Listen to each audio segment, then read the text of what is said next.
Oke, halo teman-teman. Ketemu lagi sama aku. Jadi kali ini aku pengen bikin konten satu podcast isinya tentang ngomongin hal-hal yang sedang ramai saat ini karena aku pikir jiwa berkomentarku ini sepertinya perlu disalurkan karena tidak walaupun gak bikin podcast ini juga kayaknya aku selalu ngobrolin tentang hal-hal yang lagi ramai ini sama teman-teman.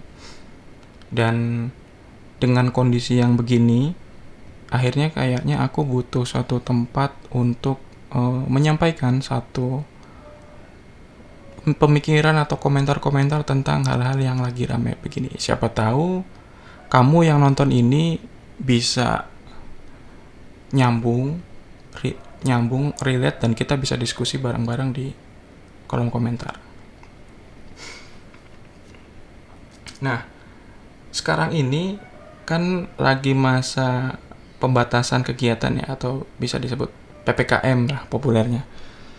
Nah, presiden ini bikin PPKM ini atas dasar dari kondisi COVID yang semakin meningkat tajam. Akhirnya terpaksa melakukan pembatasan-pembatasan yang cukup ekstrim. Tapi di sisi lain juga ada pro kontra ya tentang vaksinasi. Padahal menurutku tadinya urusan vaksinasi ini udah selesai. Artinya harusnya subjektivitasku ya, harusnya sih semua orang udah mau divaksin karena ngelihat kondisi yang semakin parah begini, masa iya sih sampai ada yang nggak mau divaksin gitu. Tapi ternyata ada dan cukup banyak gitu. Cuma kalau ngelihat dari circle pertemananku, maksudnya teman-teman yang ada di kontak atau yang sehari-hari ketemu itu, kebanyakan untungnya semuanya pada setuju tentang vaksin. Cuma yang bikin aku termotivasi untuk bikin video ini adalah ada satu temanku, dia di Twitter cerita bahwa ibu mertuanya dan suaminya sempat berpikir untuk tidak mau vaksin, tapi dengan segala cara akhirnya dia mampu untuk membujuk agar ibu mertua dan suaminya mau vaksin. Artinya ini kan sampai mendekati waktu akhir-akhir ini masih ada banyak orang yang nggak setuju untuk divaksin. Dan bahkan si temanku ini juga cerita bahwa ibunya sendiri masih menolak untuk divaksin. Itu. Untungnya ibuku tadi nih barusan aja telepon. Dia katanya gatal-gatal. Dia agak semacam mungkin panik atau gimana. Telepon, kok ibu gatal-gatal ya habis disuntik kemarin. Langsung aku jawab, karena kebetulan kan sebelum bikin video ini aku riset dulu nih, baca-baca artikel. Ternyata memang ada salah satu efek samping dari vaksin, yaitu vaksin COVID, yaitu kita gatal-gatal. Bahkan sampai muncul ruam-ruam merah, kayak mirip-mirip kayak campak. Kemudian ada juga yang biasanya paling umum itu demam, pusing, mual gitu.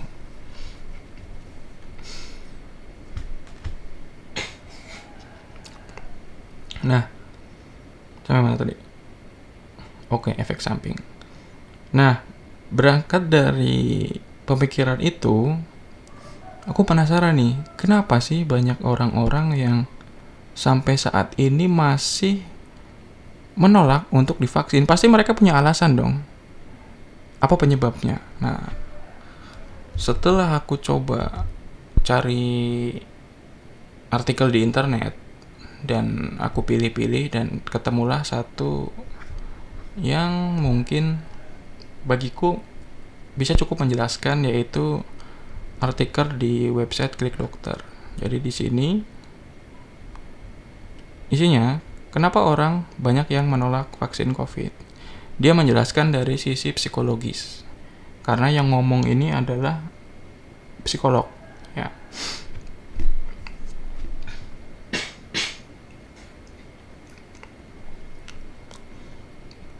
Psikolog ini dia menjelaskan bahwa ada sejumlah faktor yang mungkin bisa menyebabkan seseorang itu atau sekelompok orang tidak mau untuk divaksin.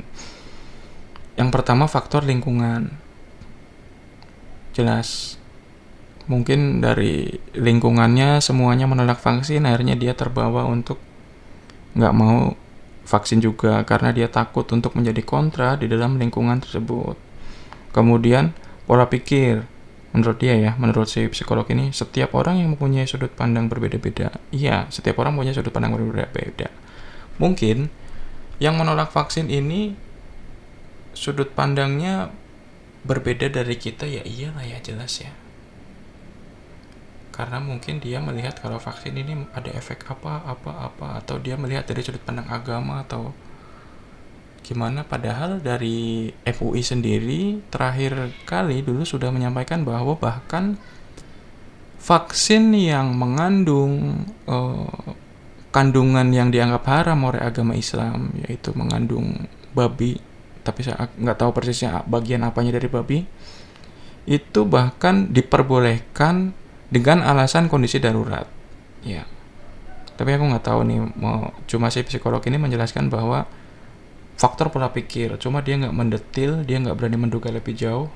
Mungkin kemungkinan pola pikir seperti apa yang bisa menyebabkan dia menolak untuk divaksin.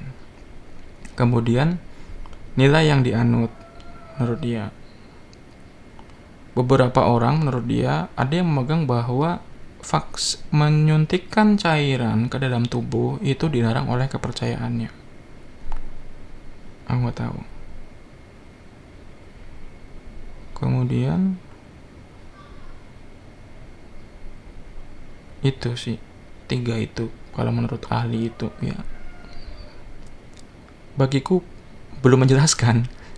Nah, tapi setelah aku berusaha cari lagi, aku dapat satu artikel, dan yang ini sepertinya lebih ilmiah karena dia dari hasil survei. Jadi artikel di berita1.com memperlihatkan bahwa ada survei yang dilakukan oleh SehatQ ya. SehatQ ini adalah startup di bidang health tech. Jadi surveinya ini artikel dimuat tanggal 24 Januari 2021 dan surveinya ini dilakukan secara online pada bulan Oktober tahun 2020 dan melibatkan 797 responden.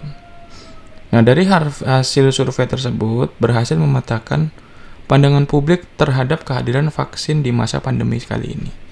Oke, langsung kita lihat ya. Dari total 797 responden, sebanyak 88% di antara responden itu bersedia untuk mendapatkan vaksin. Kemudian,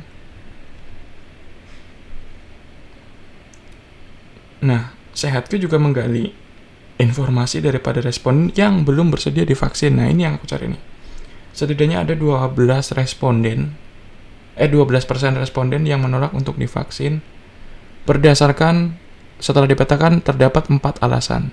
4 alasan yaitu yang pertama, sebanyak 66% dari yang menolak itu karena dia nggak yakin dengan keamanan maupun efektivitas vaksin COVID-19 ini.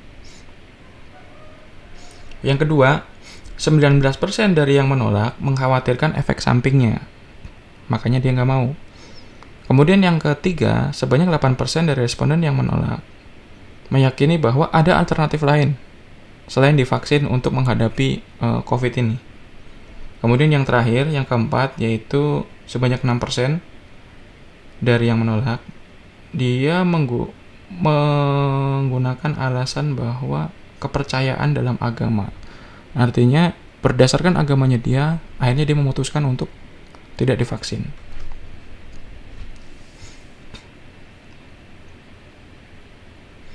Nah, dari alasan-alasan ini sebenarnya ini video juga ya, tapi aku nggak terlalu berharap banyak ya. Maksudnya harapannya sih mungkin kalau ada yang nonton yang belum, orang yang nggak mau vaksin, tadinya nggak mau vaksin, terus nonton video ini, ya minimal ada dapat satu informasi untuk memancing kalian mencari informasi yang lebih detail supaya berpikiran lebih terbuka agar kemudian oke, aku mau divaksin. Karena vaksin ini kayak tadi aku jelasin sama ibuku kan, jadi dia kan harusnya hari apa nih, harusnya dia disuntik itu tanggal 1 ya, tanggal 1 kemarin. Cuma karena di tanggal 1 itu dia kemarin lagi gak enak badan, ibuku ini lagi gak enak badan, dia gak datang ke puskesmas, padahal udah dijadwalin untuk suntikan kedua ya. Karena kan dari suntikan pertama untuk masuk ke suntikan kedua itu sudah ditentukan waktunya, kapan suntikan kedua secara tepat gitu. Nah, kemudian karena gak enak badan pada tanggal 1 itu, ibuku menunda. Dan kemarin sekitar 2 hari yang lalu aku telepon tanya, gimana bu, udah disuntik belum? Belum, orang kemarin sakit gitu katanya. Ya udah sih, ke puskesmas lagi coba tanyain bisa nyusul enggak, semoga sih bisa gitu. Nah tadi telepon, selain cerita yang tadi katanya gatal-gatal itu, tadi telepon bilang ketika pas dia ke puskesmas dibilang sama perawatnya bahwa ibu harusnya ikan bilang mau suntik mbak, masih bisa enggak? Ibu harusnya kapan? Kata ibuku, harusnya tanggal 1 kemarin mbak gitu. Oh soalnya ini efektifnya kalau tepat waktu bu gitu, kata petugas puskesmasnya. Cuma aku bilang ya udah nggak apa-apa lah, daripada nggak sama sekali mendingan divaksin gitu. Nah kemudian iya, dan akhirnya kata ibuku malahan habis disuntik vaksin ini malah gatel-gatel. Nah itu terus aku sampein bahwa salah satu efek sampingnya itu gatel-gatel. Tenang aja, jadi yang penting tenang, istirahat yang cukup, makan, nanti paling 2-3 hari hilang sendiri itu. Nah kemudian ibuku juga cerita bahwa di tetangga-tetangganya karena kan aku sekarang tinggal di Tangsel, ibuku di kampung ya. Jadi di sana itu tetangganya ada yang kena sekeluarga, dan ternyata dia itu keluarga yang kena itu, yang positif itu udah divaksin sebelumnya. Nah terus kok udah divaksin kena gitu, pasti pikirannya kan. Orang-orang juga makanya sampai muncul bahwa divaksin juga percuma, tetap aja positif gitu. Nah tapi ketika aku membaca satu artikel tentang perbedaan antara vaksin Sinovac dengan AstraZeneca, di situ menjelaskan bahwa ini kita agak lompat sedikit ya. Jadi di vaksin Sinovac itu adalah, kita lagi bahas tentang efek sampingnya sebentar. Nah ini sebagai ilustrasi, jika tadinya ada 9 juta orang yang terinfeksi dan masuk rumah sakit karena COVID-19, setelah pemberian vaksin ini jumlahnya bisa berkurang hanya menjadi 3 juta orang. Sementara pada skala individu, risiko orang yang sudah divaksin akan menjadi 3 kali lebih rendah. Jadi yang tadinya kemungkinannya misalnya 100%, berarti sekarang jadi 30% ya. 3 kali menjadi lebih rendah untuk mengalami sakit karena COVID gitu.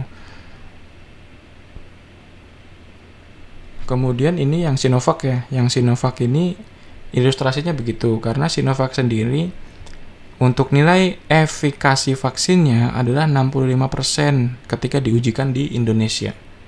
Jadi vaksin ini, tiap vaksin akan berbeda-beda ketika diujikan di berbagai negara. Misalnya ini Sinovac, kalau dari artikel ini artikel di alodokter.com, di Indonesia 65,3%, sementara di Turki dia mencapai 91% untuk Sinovac.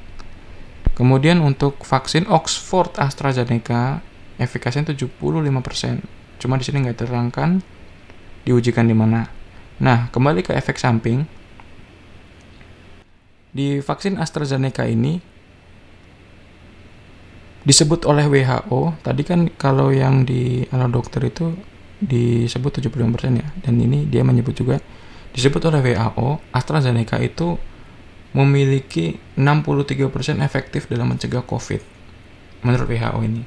Nah, selain itu AstraZeneca juga menyebut vaksin yang dia buat itu 100% efektif mencegah penyakit parah karena COVID dan rawat inap. Artinya, kalau kita lihat dari kata-katanya, bahwa si vaksin ini diklaim 100% efektif mencegah penyakit parah karena COVID. Artinya, bisa aja walaupun kamu udah divaksin, kamu tetap kena COVID. Gitu. Ya, tapi nggak parah. Dia bahkan di sini berani menjamin 100% tidak akan parah. Artinya, yang ditakutkan dari COVID apa? Meninggal kan? Yang kita takut dari COVID adalah efeknya yang bisa membuat yang terjangkit COVID ini bisa meninggal. Cuma kalau divaksin, kemungkinan meninggalnya ini bisa hampir dihilangkan, walaupun kamu tetap terinfeksi gitu. Jadi yang poin yang aku dapat itu, divaksin tidak membuat kita tidak mungkin terinfeksi virus COVID ini. Kita akan tetap bisa terinfeksi, tapi efek yang ditimbulkan oleh virus ini tidak akan membuat kita sampai meninggal. Itu. Mungkin ini ada disclaimer-nya di belakangnya kalau tidak ada penyakit bawaan lain, gitu. Nah, itu untuk AstraZeneca. Sedangkan untuk Sinovac sendiri, vaksin ini bisa mencegah kasus rawat di rumah sakit sampai 100% pada populasi penerima yang telah diteliti, meskipun dia efikasinya 65%. Aku nggak tahu persis efikasi ini apakah tingkat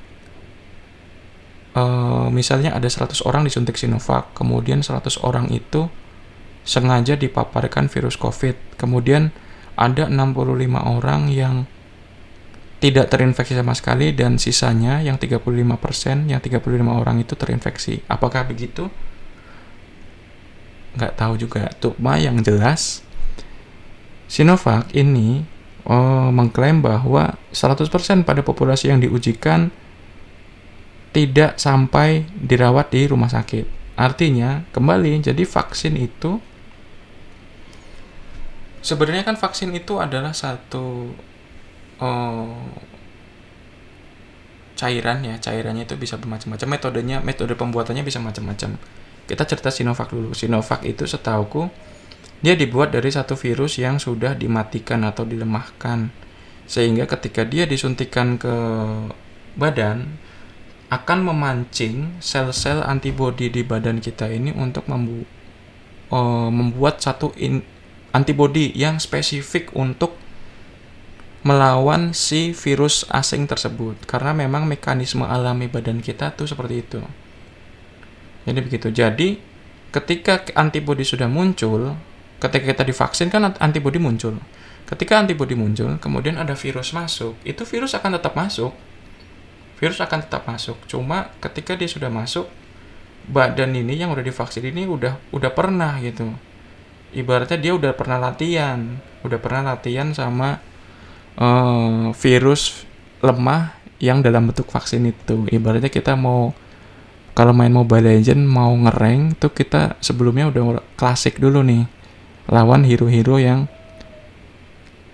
kita pengen kalahin, kita spesifik pengen ngalahin dia, atau kita training dulu, kita pilih orangnya, misal pakai Karina mau lawan Layla. Nah, ibaratnya Karina nih badan kita nih, Layla nih COVID. Ketika kita langsung masuk ke rank, kita pakai Karina kemudian musuhnya Layla, kita kan nggak tahu apa-apa nih. Waduh, belum pernah latihan nih, belum tahu Layla kayak apa. Akhirnya mati lawan Layla waktu duel. Beda kalau ada orang, ini misalnya orang ini, kalau kita analogikan ke vaksin ya. Misalnya orang ini, Karina ini sebelum main rank dia mode training dulu. Mode training dia VSAI, tapi komputernya itu AI-nya itu dia pilih musuhnya adalah Layla. Nah dia latihan nih, oh Layla begini gerakannya, set. Dia nggak punya skill yang untuk kabur dan sebagainya gitu. Nah makanya setelah latihan itu si user Karina ini udah tahu nih, akhirnya dia siap lawan Layla di rank dan dia bisa menang itu. Jadi sama aja. Jadi badan ini perlu antibody yang sudah punya pengalaman untuk sudah disiapkan untuk melawan COVID itu. Jadi badan ini udah punya pengalaman gitu loh. Badan ini udah punya pengalaman untuk melawan virus COVID. Akibatnya si virus COVID yang sudah berhasil masuk pun dia akan kalah. Jadi ya tetap bisa terinfeksi, bener. Makanya banyak kasus udah divaksin tapi tetap kena, tetap positif gitu. Ya iya, tetap positif. Misal baru terinfeksi terus langsung di swab ya positif, tapi kan kita sehat-sehat aja karena udah divaksin gitu. Nah itu sebenarnya menjelaskan alasan tentang kenapa orang yang nggak mau divaksin itu karena dia ragu terhadap efektivitas vaksin. Sebenarnya efektivitas vaksin itu bukan dinilai dari, kalau berdasarkan pemikiranku ya, efektivitas vaksin itu bukan dinilai dari positif atau tidaknya seseorang gitu. Artinya kalau orang itu positif, bisa positif COVID setelah vaksin, berarti vaksinnya nggak efektif dong. Bukan begitu kalau menurutku. Vaksin itu efektif adalah ketika walaupun dia positif, tapi dia tetap baik-baik saja, tetap sehat.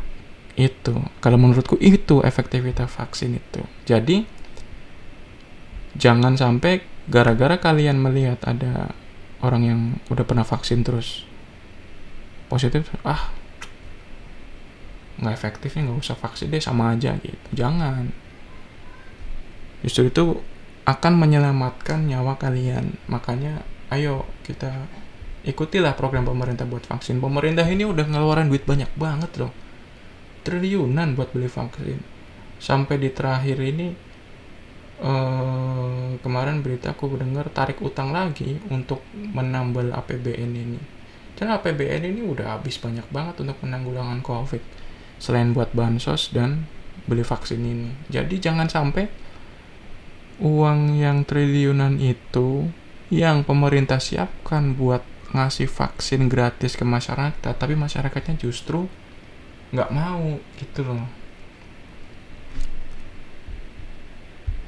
Terutama kalau misalnya ada di lingkungan kalian orang tua, nenek, kakek, ibu, bapak yang masih belum mau divaksin, usahakan agar mau divaksin, karena vaksin ini bisa membuat tubuh kita kuat untuk melawan virus ini meskipun virusnya udah masuk ke badan kita gitu. Kemudian tadi setelah kita tahu ya tentang efek samping vaksin,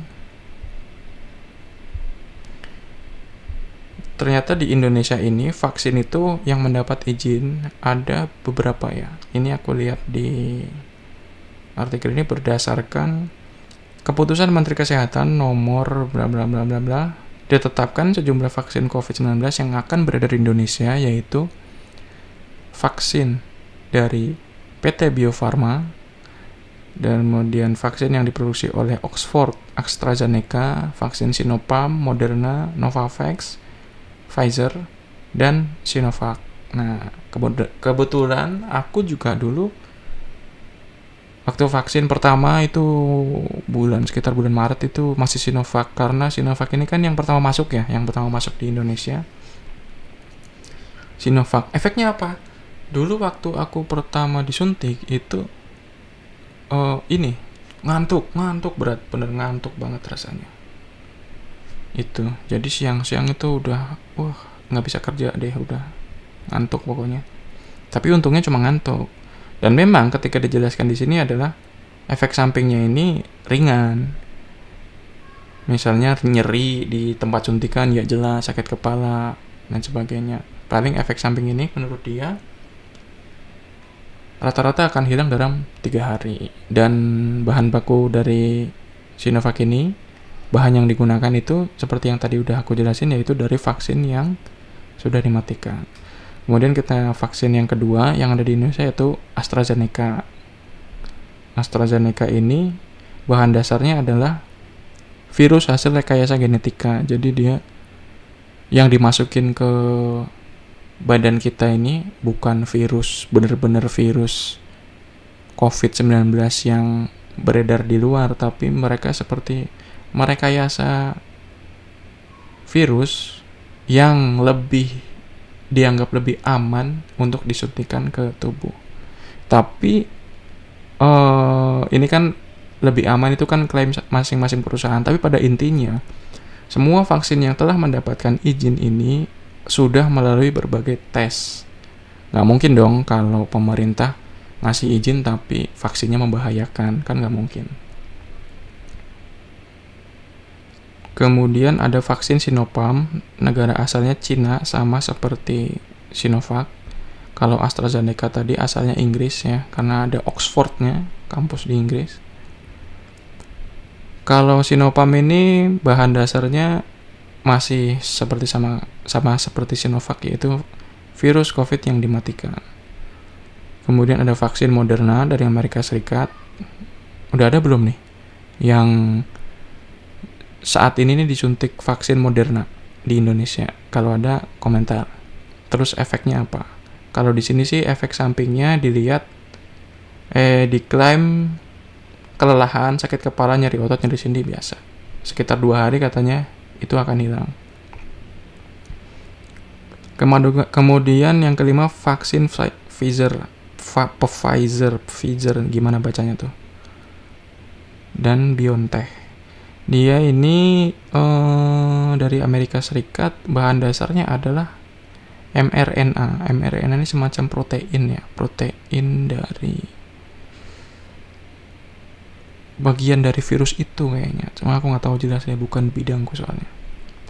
Kemudian ada vaksin Novavax dari Amerika Serikat, bahan dasarnya juga protein subunit. Kemudian ada terakhir vaksin merah putih dari Bio Farma. Tapi vaksin merah putih ini sepertinya sampai sekarang masih belum beredar karena jadwalnya nih, infonya di sini, uji klinis terhadap vaksin ini rencananya baru akan dimulai sekitar bulan Juni. Harusnya ini udah mulai ya. Oke, itu tentang seputar vaksin ya. Jadi harapanku sih buat teman-teman yang nonton video ini ada sedikit informasi tentang vaksin. Itu tadi, jadi jangan sampai menganggap vaksin itu nggak efektif karena kamu melihat tetanggamu atau temanmu yang sudah divaksin tapi dia tetap positif COVID. Itu tadi, ingat lagi, vaksin tidak akan membuat virus itu pas mau masuk ke badan kita terus mantul keluar lagi. Enggak, virus itu akan tetap bisa masuk, tapi vaksin ini akan membuat badan kamu kuat untuk melawan vaksin yang sudah ada, kuat untuk melawan virus yang sudah ada di dalam badanmu. Jadi walaupun kamu kena COVID, kamu tetap akan sehat. Ya minimal nggak akan dirawat di rumah sakit gitu. Oke, itu dulu. Nanti kita ngobrol-ngobrol lagi, kita komen-komen lagi tentang hal-hal yang rame berikutnya. Ntar kalau kamu ada ide kita bahas apa, tulis aja di komentar. Ntar aku berusaha cari artikelnya, cari info biar kita bisa sama-sama diskusi di sini. Oke, sampai ketemu lagi. Jangan lupa di subscribe ya.